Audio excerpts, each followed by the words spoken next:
This report brought to you by the Richmond Club, where investors and high-growth companies meet.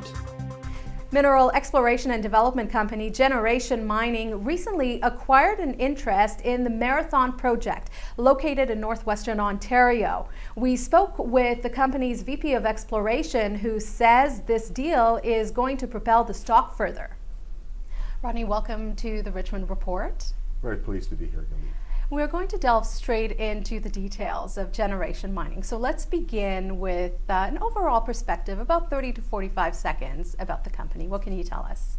The Generation Mining is a relatively new company, and it was formed after the predecessor company, Pine Point Mining, was sold to Cisco Metals. And so Generation was formed in early January of last year. Okay, and a very exciting time.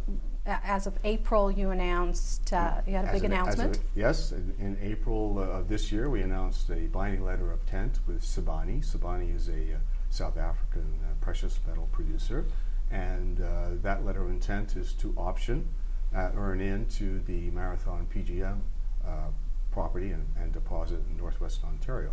And so we had the opportunity to earn up to 51% initially by a $3 million cash payment, $3 million in shares, and then by spending $10 million over 4 years, we can earn up to 80%, at which point a joint venture is formed with the company. Okay. One of the big questions that investors have on their mind, especially when they're about to make a purchase, is, well, why is now the time to purchase this stock? If you can provide us with 3 reasons. Well, right off the top, there's very few. In fact, Generation Mining really is the only pure play PGM or platinum palladium developer on the market in a tier 1 jurisdiction, which happens to be Ontario. And secondly, we have a very experienced management team. Kerry Knoll is the chairman. He led Wheaton River and Glencairn Gold and Thompson Creek. And Jamie Levy was CEO of Pine Point Mining before it was taken out or bought by Cisco Metals. And then myself, I'm a geologist by profession and worked with major mining companies like BHP and most recently BM Canada, which is the Nexa Resources subsidiary in North America. So speaking of the team, it sounds like you've got every important area covered in order to run a project like this. Yes, pretty much. We, in time, hopefully, we may have to add someone who's experienced in mine development. For the time being, we've got all the bases covered. Okay, let's look ahead to 2019. What can you tell us about what the rest of this year has in store for Generation Mining? Well, busy mining for us. Once the transaction's closed, we will move as quickly as we can to revise the resource statement. The resource statement is roughly 10 years old, so we have to update that. We'll complete a preliminary economic assessment after the resource statement, and concurrently we'll be starting some drilling in the summer, all being well, say by the end of July, and we plan to drill something in the order of 12 to 15,000 meters on existing exploration targets that we're interested in, as well as some of the resources that we need to do some metallurgical testing on, so we need to drill some more core to get that. I'd be a little bit more about the mine, the Marathon asset. What can you tell us about what is being mined there? Well, nothing's being mined right now. It's a deposit that's been known for some time.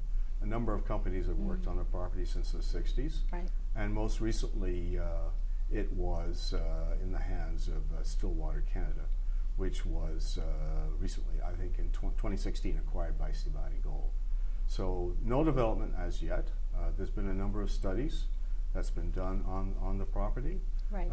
The resources there are, in terms of palladium equivalent, approximately 6.5 million ounces of palladium equivalent in site. But they're historic resources, and we need to update that number.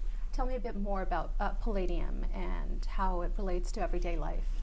Well, it's principally 85% of palladium, and roughly I think something in the order of 10 million ounces consumed annually, but 85% of it is used in auto catalysts. So, every car today that's built has a catalytic converter. Even hybrids have a catalytic converter, and that helps in keeping the emissions down. So, in terms of consumption going forward, people drive cars, there's going to be more cars, and consequently more palladium being consumed. And there's very little in terms of substitution. I mean, platinum can substitute for palladium, but platinum is not as abundant as palladium. So going forward, we don't see any reason why the market will not continue to be quite robust. Okay, very good. Thank you so much for your time. If you're looking for more information, head to www.genmining.com. And to learn more about the high growth companies the Richmond Club represents, be sure to follow us on social media and also subscribe to our YouTube channel. For the Richmond Report, I'm Galit Solomon. If you enjoyed this video, please let us know. You've been watching the Richmond Club Report. If you've just come across this channel, please feel free to like and subscribe. I'm sure you'll find a lot of interesting and lucrative investment and trading ideas around here. We'll see you again soon on the next video. Cheers, guys. Have an amazing and profitable day.